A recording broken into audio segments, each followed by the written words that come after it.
Now we need to look at rest periods.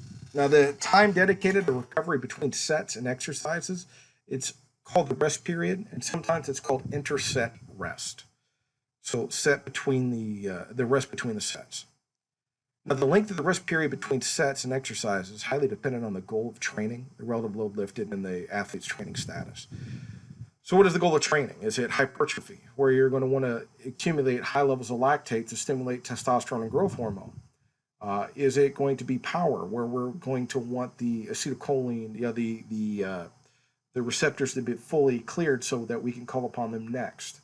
Uh, what are we going to want? Is it relative load lifted? I could tell you myself that whenever my 1RM on squat was 900 pounds, it took a lot longer to recover after that before doing a second attempt than it did at 500 or 600 pounds.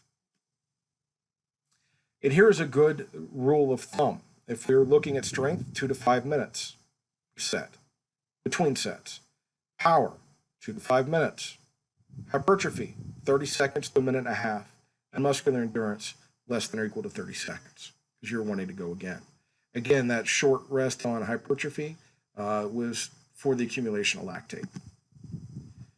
Now, with the strength and power, the harder you go, the closer you are to max, they're going to require longer rest periods. It's not uncommon to see power lifters going with even 6 to 10 minutes of rest in between. And part of that is to simulate what they would be dealing with at a powerlifting competition. And some of it is simply that if you are dealing with maximal loads and upwards 800, 900, 1,000 pounds, it takes a long time to get your wits back about you before you're trying to do a second attempt. Hypertrophy, just what we just mentioned, 30 seconds to a minute and a half. Are you trying to get some lactate accumulation, or are we just trying to fatigue the fibers? Either way, it's going to require less rest than it would for strength. Muscular endurance, very short rest periods are required. Now, one of the other things that we have to look at is balance within the exercise selection. Whenever people are just starting out, they typically are going to sit down and they're going to throw out some exercises and they're just going to get out of balance.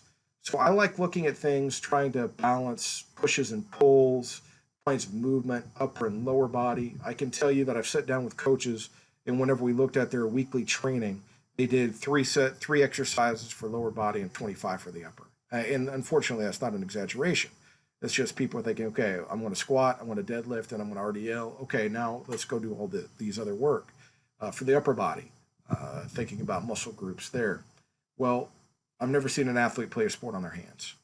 Okay, so I like to balance upper, lower, total pushes and pulls and planes of movement. Whenever I'm doing that, one of the key things that I like to do whenever I'm trying to establish that balance is I'm going to have the entire workout and I'm going to put it into categorical terms so that I can look and dissect it and see, hey, what's wrong, rather than just looking at the week and think, okay, that looks pretty good, because it's really easy to do that. I know that my programs have fallen out of balance before. And here, this next page, next slide, we're going to look at just a basic workout that I wrote up. It wasn't anybody specifics workout. This is just something I threw together for purposes. And then to see, hey, what are the flaws of this? So we look and we see, hey, we've got bench press, high pull, front squat, front and lateral raise, dumbbell windmill, and glute ham raise on day one. Zercher squats, hang cleans, overhead press, box jumps, reverse step ups, and physio ball leg curls on day two. And on day three, we have back squat, dumbbell bench, pulls from the blocks, barbell step ups, pec flies, and lying leg curls. So we can see that we've got a pretty balanced workout. We've got upper, lower, total body, posterior chain, everything in there. But is it going to be balanced for everything that we need? So if we look, we put it down to the categories. We take it, just list out your upper body exercises, list out your total body exercises, your lower body, and your posterior chain, and then examine those in more carefully. So whenever I look at my upper body, I see that with the bench press, dumbbell bench press, overhead press, shoulder raise, front and lateral, and pec flies, that I was press heavy. I didn't have any pulls on there at all. There's no movement in the front sagittal or frontal. There is movement in the sagittal, frontal, and transverse planes. So it's balanced in that response, but it's not, there's no pulling. So fixing it. Well, if we couple the overhead press with the pull down, the bench press with the dumbbell row, we've got some pulling in there. Is it completely balanced? No. We might want to separate other exercises out, but I wouldn't have noticed that if I didn't break it down and look at it in that manner. Now, if we look at the total body, hang cleans, high pulls, pulls from the blocks, box jumps, dumbbell windmills, the pulling is almost all vertical. The dumbbell windmill is a transverse plane movement, and that's fine. We might not need a lot of transverse plane movements in the total body unless we're dealing with a sport like golf, baseball, softball, where we're dealing with the body in a rotational standpoint. How do we fix it? Well, if I want to try and add in the projection of force horizontally, I might switch out my box jump to low hurdle hops or even high hurdle hops. But hurdle hops, so I'm going in a horizontal pattern.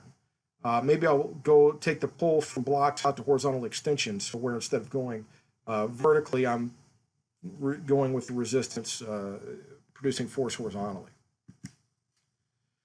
Lower body, back squat, zercher squat, front squat, barbell step-ups, and reverse step-ups. Well, 3 out of the 5 are bilateral, and that's not a problem. That's just something to know.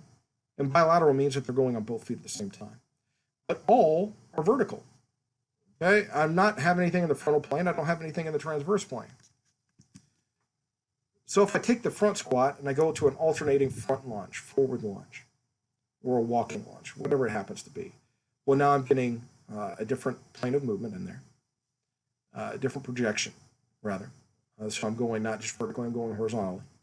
And if I take my dumbbell reverse step-ups to a combination movement of a lateral lunge to crossover step-up, so, or a reverse open lunge or something like that, then by doing I'm combining, if I go to the reverse open lunge, I've got a transverse plane movement in there, as well as the lateral lunge being a frontal plane. So I'm adding in things.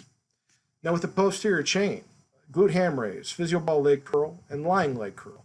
In the glute ham raise, as it's typically thought of today, whenever you start out parallel to the ground and go up to perpendicular, that's only knee dominant. There is no hip extension on that. So we've got 3 knee flexion dominant exercises. It might be a good idea to have some balance there.